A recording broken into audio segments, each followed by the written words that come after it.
I'm Edie Lush, and I'm here in the Hub Culture Pavilion in Davos. Very pleased to be back here with Salil, Shetty, Secretary General of Amnesty International.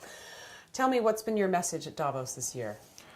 Well, this year is particularly unique because over the last 3 years, cumulatively, we are seeing a growing anger in the general public, ordinary people now.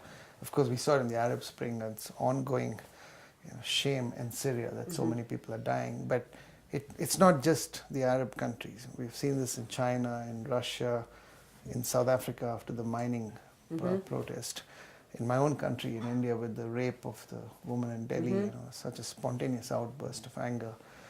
And for the first time in the richest countries of the world, we're seeing an outburst, whether it's the Occupy movements or in Spain and Greece as we speak. And, in Europe and particularly in rich countries, it's the first time that the next generation is actually going to be worse off than the previous generation in a long time.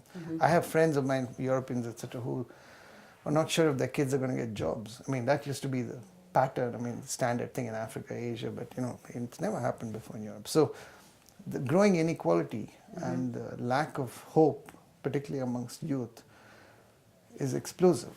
And so the question is, what's this all about? And certainly from an Amnesty International perspective and a human rights lens, our sense is that this public outcry and outrage is linked fundamentally to the lack of accountability and that kind of gap between the leaders and the people. And in the corporate context, a lot of this here is also linked to people feeling that there's a complete kind of lack of transparency around what the corporations do. There's things like transfer pricing, there's tax dodging, straight corruption, all of these things coming into play.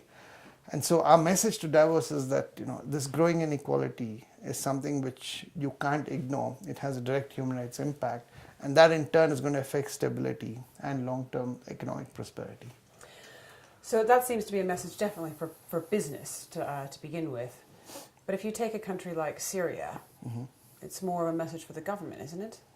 No, but it's not unconnected. This is kind of, we are having this governance deficit, an accountability deficit at different levels. So Syria to me represents a collapse of our system and formal institutions in which people are losing faith at the global level. So that's the Security Council, which is failing the world. And it's broken down in traditional Cold War terms. So everyone's blaming each other. We know the Russians are selling arms to Syria, which is why they block all the resolutions. China doesn't have a strong view, but they hide behind Russia. And the worst situation is that the emerging economies, South Africa, India, Brazil, don't speak up. They wear democracy and human rights on their sleeve when they talk, but why don't they speak up? So that's at that level. So I wouldn't say that it's totally different. The issues are, the basic underlying issues are the same.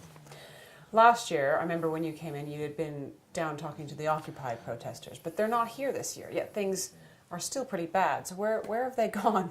Why don't we have the same kind of outrage at the I think level? My view, the outrage levels have grown.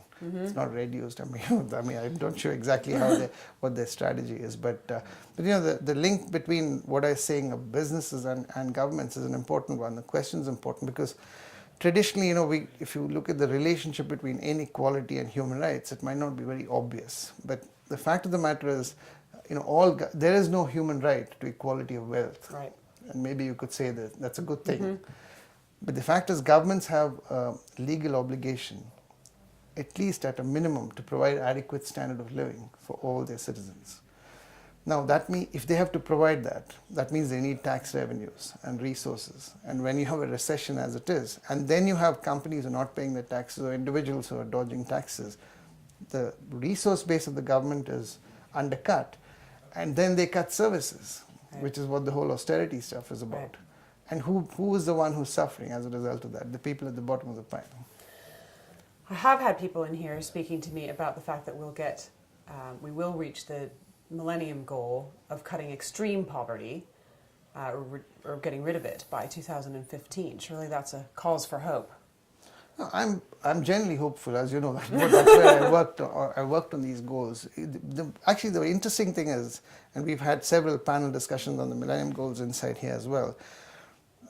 My take on that, and because if you go back to the Millennium Declaration, which is the kind of the mothership from which the goals were derived, it was very clear about the relationship, and the classic UN Charter statement that you can't have peace without development, you can't have development without peace, and you can't have either without human rights.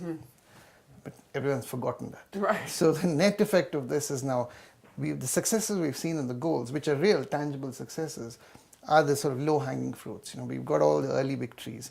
And where you have vertical programs like immunization, for example, that can immediately tackle something like child mortality. But if you look at the ones where we've failed or we've done very badly, things like maternal mortality, those are very structural. So, it goes into the status of women. It goes into a human rights issue. And even in the other goals, in every country you'll find that the bottom third have still not met all these goals. And that's because they're discriminated against, they don't have a voice, they don't have the right to participate. So in the next phase, yes, we've done reasonably well in the first phase, but we are in the last mile challenge. Yeah. And the last mile challenge is not a technical one. It's a societal problem, and if you don't have a human rights framework, you're not going to get to those people. So we're already talking about now what's going to come after the Millennium Development Goals, and what would you advocate to put in there? But what I advocate is linked to what's not worked well in the first phase, because many things went well, but the main problem we had was, since these goals are not owned by the countries and by the people, so it's seen as something which is done at some global conference level, and it becomes an aid framework. But unless it's actually developed in a much more ownership-based, partnership-creating sort of way, bottom-up, there will be no accountability. And worse still, now if governments who've signed up to these things, they don't deliver, then there's no enforceability either. So I think the core issue for the next phase has to be access to justice and remedy. So if a government says they're going to deliver something, if they don't, the people who are at the bottom of the pile should be able to hold them to account on that. So that's going to make the difference. And I know you're going to help them do that. Thank you very much, Salil, for coming back to the Hub Culture Pavilion, and I'm Edie Lush.